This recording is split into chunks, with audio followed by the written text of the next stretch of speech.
गुरु रूप गुरु प्यारी साध संगत जीओ, गज के भलाई फतेह प्रवान करनी जी। वाहेगुरु जी का खालसा, वाहेगुरु जी की फतेह। साध संगत जी, अज आपां धन धन बाबा ईशर सिंह जी रड़ा साहिब वालियां दे जीवन काल दी अगली साखी लैके हाजिर होए हां। धर्म मनुख नूं नेक अते सदाचारी बनाउण वास्ते है। धर्म का मतलब है सदाचारक गुणां नूं धारण करना।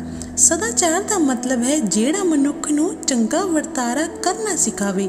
पर देखण च आया है कि धर्म नूं धारण करन वाले भी भटके होए हन अते खरा वर्तारा नहीं करते। धर्म नूं जेकर साडे लोग धार्मिक स्थानां विच लिजा के स्थापित कर गए सन तां अज धर्म नूं धार्मिक स्थानां विच भी आराम नहीं है। उत्थे लोग धर्म दे नाम ते दंगे फसाद करते ने, बेईमानी करते ने अते गुरु दी गोलक भगवान दी तिजोरी ते भी कब्जा कर लेंदे ने। इस नूं ओह भगती दा नाम दिंदे हन। पर गीता विच भगवान कृष्ण अर्जुन नूं कहिंदे ने कि अर्जुन निष्काम भावना नाल कारज करदा जावे अते फल दी इच्छा ना रखे, क्योंकि फल दी इच्छा रखण नाल निष्काम रूप विच कारज नहीं हो सकदा। भगती नूं भी भगतां ने निष्काम अते सकाम दे वर्गां विच वंड लिया है। लोकां दा विचार है कि भगती सकाम रूप विच हो सकती है, जिस दा भाव यह है कि भगत जे भगती करे वो किसी न किसी इच्छा की प्राप्ति लई होनी चाहिए है। सकाम भगती विच यह घाट है कि उत्थे सौदेबाजी की जाती है। एक कुदरत का नियम है कि एक पासे वाधा होता है तो दूजे पासे घाटा हो जाता है। जेकर सकाम भगती करन वाले नूं कुछ प्राप्ति ना होई तो उन्हें शिकायत शुरू कर दी कि कोई लभत नहीं हुई है।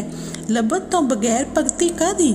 जिथे पहला भगती होंदी है, प्राप्ति ना होने करके उत्थे ही नास्तिकता शुरू हो जाती है। दिल स्थिर नहीं रहता। लभत तो बगैर भगती विचों रस नहीं मिलता, रस तो बगैर आनंद नहीं मिल सकता। ये अजीब स्थिति है।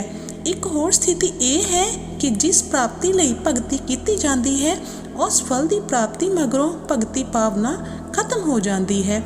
जिवें कहा गया है कि नै लंघी तां खवाजा खिजर विसरिया।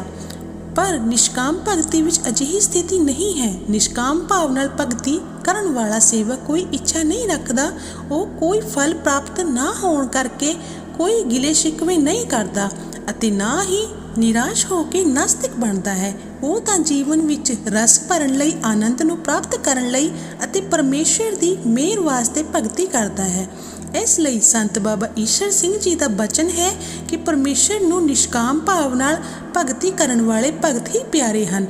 जिवें कि गुरु साहिबान का बचन भी है, मीत करे सोई हम माना, मीत के करतब कुशल समाना। संत बाबा जी जिथे किते भी जाते सन, वधेरे करके लोग सुखां दी पुत्र दी दात मंगते सन, पर जवाब च बाबा जी कहते सन, गुरु घर ते इसी तरह श्रद्धा रखो। गुरु नानक दा दर सारे पदार्थां दा दाता है। सच ही कहा गया है कि कुछ मंगना है तो उन्हां कोलों मंगो जिहड़े रब नूं पहुंचे होए हुंदे हन। कहा जाता है कि संत बाबा जी नूं 35 वरियां दी उम्र विच परमेश्वर दी प्राप्ति हो गई सी। उदों उन्हां ने अंदरों फुरना फुरिया, हुण होर की करिए। परमेश्वर की प्राप्ति लई ही तपस्या कीती सी, परमेश्वर की प्राप्ति हो गई है। तद जिवें कि संत बाबा मान सिंह जी भेवा वाले भी कहा करते हैं कि बाबा जी नूं फुरना फुरिया कि हाले काम खत्म नहीं होया, परमेश्वर की प्राप्ति हो गई है तां हुण ये काम करना जरूरी है कि लोकां नूं परमेश्वर नाल जोड़िया जावे। परमेश्वर दे भगतां लई इहो ही वड्डा काम है। परमेश्वर दे भगत ना होण तां आम लोकां नूं परमेश्वर नाल कोई ना जोड़ सके। संत बाबा जी बाकी दी जिंदगी इहो ही काम करते रहे। पहला उन्हां दा विचार सी कि वह केवल राड़ा साहिब विखे ही निवास करनगे, फिर संगत दीआं बेनतियां नाल दुआले दे इलाके विच जाण लगे।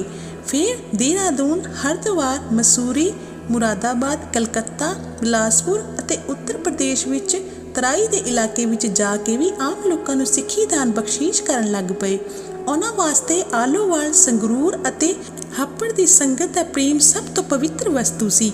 तराई खेतर ते तां आपने बेशुमार बख्शिशां कीतियां। देश भर दे शहरां विच जिथे किते भी संत बाबा जी गए, हर थां दी संगत ने आप दा गर्म जोशी नाल स्वागत किया। कीर्तन दरबार करवाए ਅਤੇ ਸ਼ਬਦ ਨਾਲ ਜੁੜਨ ਦੇ ਪ੍ਰਣ ਕੀਤੇ। ਸੰਤ ਬਾਬਾ ਜੀ ਅਰਦਾਸ ਨੂੰ ਬਹੁਤ ਮਹੱਤਵ ਦਿੰਦੇ ਸਨ।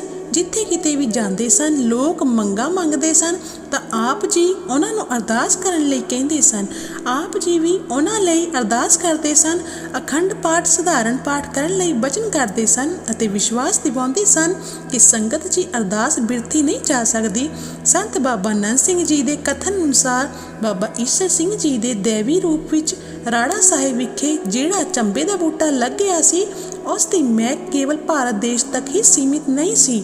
ਉਹ ਇੰਗਲੈਂਡ, ਕੈਨੇਡਾ, ਅਮਰੀਕਾ ਅਤੇ ਹੋਰ ਬਹੁਤ ਸਾਰੇ ਦੇਸ਼ਾਂ ਵਿੱਚ ਵੀ ਫੈਲ ਗਈ। ਦੇਵੀ ਗੁਣਾਂ ਵਾਲੀ ਮਹਿਕ ਦੀ ਇਹੋ ਹੀ ਸਿਫਤ ਹੈ ਕਿ ਉਹ ਕਿਸੇ ਇੱਕ ਥਾਵੇਂ ਨਹੀਂ ਰਹਿੰਦੀ, ਸਗੋਂ ਸਦਗੁਣਾਂ ਨੂੰ ਲੈ ਕੇ ਹਰ ਪਾਸੇ ਫੈਲ ਜਾਂਦੀ ਹੈ। ਸੰਗਤਾਂ ਨੇ ਸੰਤ ਬਾਬਾ ਜੀ ਤੋਂ ਪੁੱਤਰਾਂ ਦੀਆਂ ਦਾਤਾਂ ਵੀ ਲਈਆਂ, ਕਾਰੋਬਾਰ ਦਾ ਵਾਧਾ ਵੀ ਮੰਗਿਆ, ਹਰ ਪ੍ਰਕਾਰ ਦਾ ਸੁੱਖ ਆਰਾਮ ਵੀ ਲਿਆ, ਮਨ ਦੇ ਸ਼ੰਕੇ ਵੀ ਦੂਰ ਕੀਤੇ।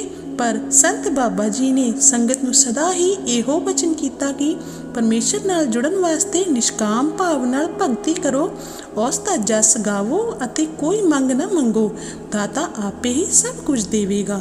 ਸਾਧ ਸੰਗਤ ਜੀ, ਅੱਜ ਦੀ ਸੇਵਾ ਪ੍ਰਵਾਨ ਕਰਨੀ, ਅਗਲੀ ਸਾਖੀ ਅਗਲੇ ਭਾਗ 'ਚ ਲੈ ਕੇ ਹਾਜ਼ਰ ਹੋਵਾਂਗੇ। ਵੀਡੀਓ ਨੂੰ ਲਾਈਕ ਕਰਨਾ ਤੇ ਚੈਨਲ ਨੂੰ ਸਬਸਕ੍ਰਾਈਬ ਕਰਨ ਦੀ ਵੀ ਕਿਰਪਾਲਤਾ ਕਰਨੀ ਜੀ। ਵਾਹਿਗੁਰੂ ਜੀ ਕਾ ਖਾਲਸਾ, ਵਾਹਿਗੁਰੂ ਜੀ ਕੀ ਫਤਿਹ।